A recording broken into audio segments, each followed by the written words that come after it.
কোনো এক সময় জামনগর নামে একটা গ্রাম ছিল। সেই গ্রামে বসবাস করত এক চাষি, যার নাম ছিল অজয়। সে তার স্ত্রী ললিতার সঙ্গে সেখানে বসবাস করত। একদিন অজয় তার স্ত্রী ললিতাকে ডাকে এবং তাকে বলে, ললিতা, আগের বছর যা ফসল ফলেছিল আমরা তার অর্ধেক বিক্রি করে দিয়েছি, আর আমাদের জন্য যেটুকু রেখেছিলাম তার বেশিরভাগটাই শেষ হয়ে গেছে। হ্যাঁ, একেবারে সত্যি। তুমি এক কাজ করো, তুমি ওই টাকায় বাজার থেকে ফসলের বীজ কিনে আনো, আবার চাষ করো, আর জমিটাও তো পড়ে আছে।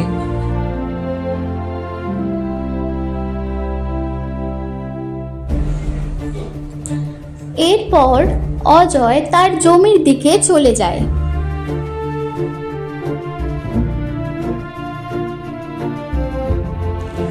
এরপর সে তার জমিটাকে পরিষ্কার করে নেয় এবং ফসলের বীজ আনে ও তা রোপণ করে দেয়।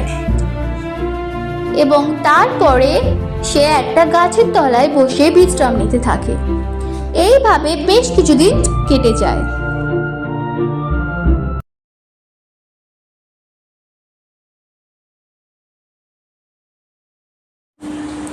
এবছর যা দেখছি ভগবানের কৃপায় ফসল খুব ভালোই হয়েছে, আর এই ফসল বিক্রি করে অনেকটাই সাশ্রয় হবে।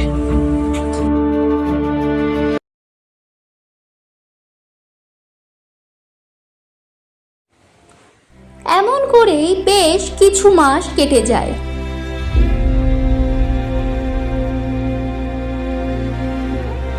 এবং দেখা যায় যে অজয়ের জমিতে প্রচুর পরিমাণ ফসল ফলেছে।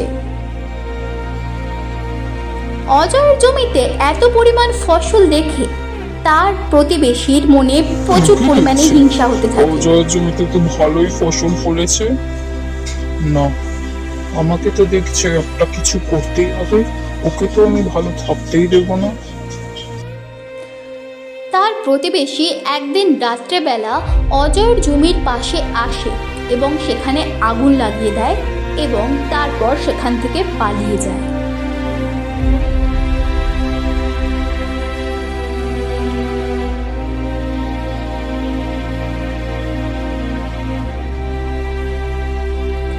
পরের দিন সকালে অজয় জানতে পারে যে তার জমি সম্পূর্ণভাবে পুড়ে ছাই হয়ে গেছে।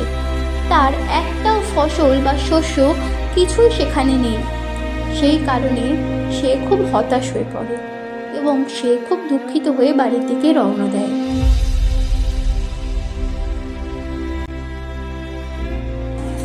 এ কি হলো ললিতা, আমার কষ্ট করে ফলানো ফসল এমন করে আগুন লাগিয়ে দিল, এবার আমরা কিভাবে বাঁচবো? সত্যি ভগবান যে কি চাইছেন তা উনিই জানেন। তুমি চিন্তা করো না, কাল বরং তুমি পাশের গ্রামে যাও, দেখো কি কোনো কাজ পেয়ে যাবে। অজয় বুঝতে পারে যে ললিতা একেবারে ঠিক কথাই বলছে। সে ললিতার কথায় সহমত হয় এবং সে পরের দিন পাশের গ্রামে কাজের উদ্দেশ্যে রওনা দেয়।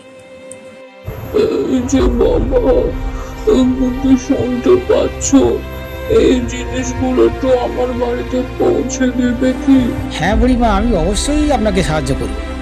এরপর অজয় বুড়িমার যে জিনিসগুলো বওয়ার ছিল সেগুলো মাথায় নিয়ে নেয় এবং তারপর বুড়িমার সঙ্গে তার বাড়ির উদ্দেশ্যে রওনা দেয়।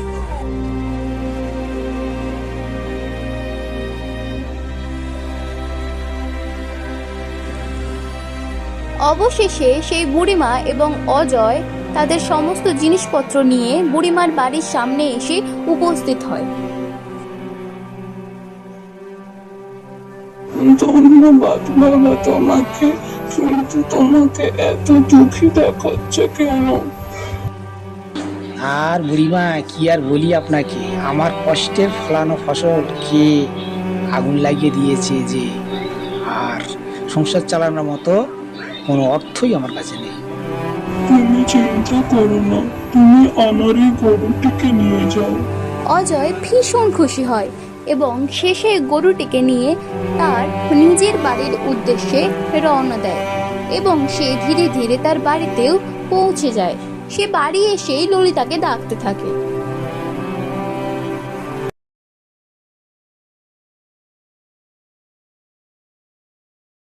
ললিতা ললিতা, তাড়াতাড়ি এখানে এসো। কি হয়েছে, তুমি এভাবে ডাকছো কেন? আর এই গরু তুমি কোথায় পেলে?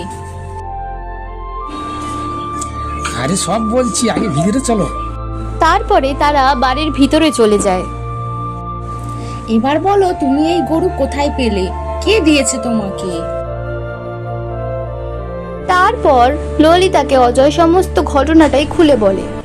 আরে আজ আমি যখন পাশের গ্রামে কাজের খোঁজে গিয়েছিলাম, সেখানে এক বুড়িমার কিছু জিনিস পৌঁছানোর জন্য তিনি আমাকে গরুটা। বেশ কিছুদিন এইভাবেই কেটে যায়। অজয় তার পাওয়া গরু থেকে দুধ এবং গোবর বিক্রি করত এবং তার থেকেই অর্থ উপার্জন করত। এইভাবেই তাদের দিন কেটে যাচ্ছিল। একদিন অজয় যখন বাজারে যাচ্ছিল, তখন তার সঙ্গে দেখা হয় তার সেই প্রতিবেশীর।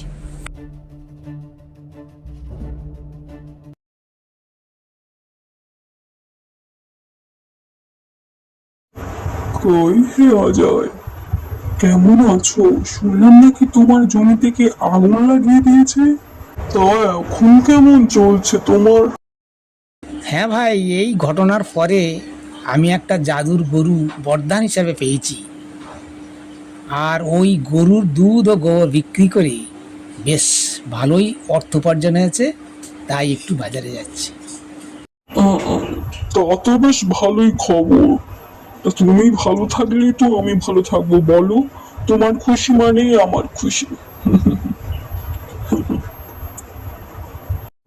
কি, ও আবার গরু পেয়েছে? আমি দেখতে চাই ও কিভাবে আবার খুশি থাকে। পরের কিছুদিন সেই অজয়ের প্রতিবেশী এভাবেই অজয় এবং অজয়ের সেই গরুর উপর নজর রাখতে থাকে গাছের আড়াল থেকে। এবং সে তার কিছুদিন পর গরুটির কাছে আসে এবং সে ভাবে যে গরুটিকে সে চুরি করে নেবে। তাই সে গরুটাকে চারপাশ থেকে দেখতে থাকে এবং ভাবতে থাকে। এমনই সময় সে যখন গরুটাকে নিতে যায়, তখনই গরুটা তাকে একটা লাথি মারে এবং সে পড়ে যায় এবং প্রচুর ব্যথা পায়।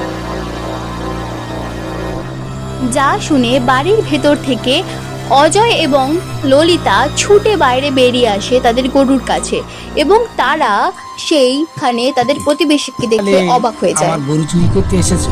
আমি তোমার কাছে এটা আশা করি। তোমার মহলের কাছে নিয়ে যাওয়া যাক। পরের দিন তাদের প্রতিবেশীকে মোড়লের কাছে নিয়ে যাওয়া হয় এবং মোড়ল ভেবেচিন্তে বলে যে, আমি যা বুঝলাম, অজয়ের প্রতিবেশী ঘোরতর অপরাধ করেছে। কারোর কষ্ট করে ফলানো ফসলে এমন ভাবে আগুন লাগিয়ে আর্থিক ক্ষতি করা উচিত নয়। উপরন্তু সে আবার অজয়ের গরুটিকেও চুরি করতে গেছে। আমার মনে হয় অজয়ের প্রতিবেশীকে গ্রাম থেকে বের করে দেওয়া উচিত। তোমাদের কি মনে হয়? তোমরা কি তাই চাও? গ্রামের সবার অজয়ের প্রতিবেশীর ওপর ক্ষোভ তৈরি হয়েছিল এই ঘটনার পর, যার ফলে তারা মোড়লের কথায় সহমত হয় এবং সেই প্রতিবেশীকে গ্রাম থেকে বের করে দেওয়ার সিদ্ধান্ত নেয়।